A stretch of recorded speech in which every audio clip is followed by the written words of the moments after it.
We want to go right now to the area where Ian made landfall. That was declared again just about 2:05 this afternoon. That's where News 2's Riley Benson is right now. Riley showed us pictures, images, video throughout the day of how the conditions looked in Georgetown. And Riley, we know that you've moved to downtown Georgetown. Tell us where you are. Yeah, Carolyn, that's right. We're here on Front Street in downtown Georgetown. We'll talk about the conditions in a second, but I want to bring in John, who is a resident here in Georgetown, about a block from where we're standing now. John, this is where the official landfall of Ian happened about 2:05 this afternoon. You know, what are your thoughts? You've been out here clearly. What are your thoughts? It hit at high tide and it's wet. The wind was a little rough this morning. It was a little rough overnight. Doesn't appear to be too much damage, but the water's really high because of where the tide is.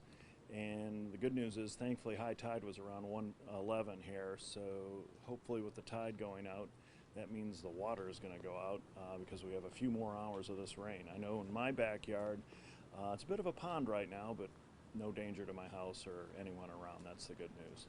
You know, John, we were watching this. Obviously, Ian was a Category 4 when it impacted Florida, and it was a tropical storm, and then it re-strengthened to a Category 1 hurricane.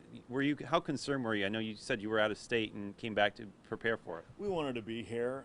We live in an old house, and we wanted to make sure it was proofed as well as we could. We actually got really lucky because our house had a 70-year-old roof on it, and it just was replaced 2 weeks ago. So we're very lucky in terms of our timing. It was leaking badly before. Now it's in really good shape, and we haven't really had any leaks inside. So, you know, John, we're standing here on Front Street. Obviously, you know, Ian, probably the bulk of it has passed us at this point, but we're still seeing obviously some impacts.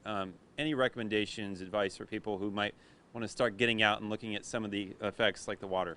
Stay out of the water. You don't know if there's going to be bad floods. Your car might get stalled. Same rules apply. Be safe.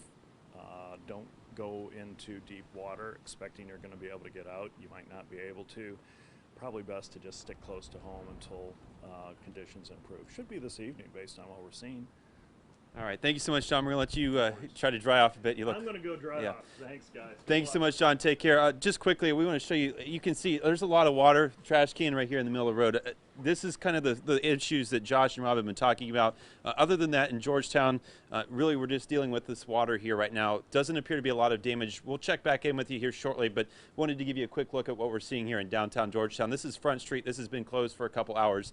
Guys, we're going to send it back to you in studio, reporting live in downtown Georgetown. Riley Benson, count on 2.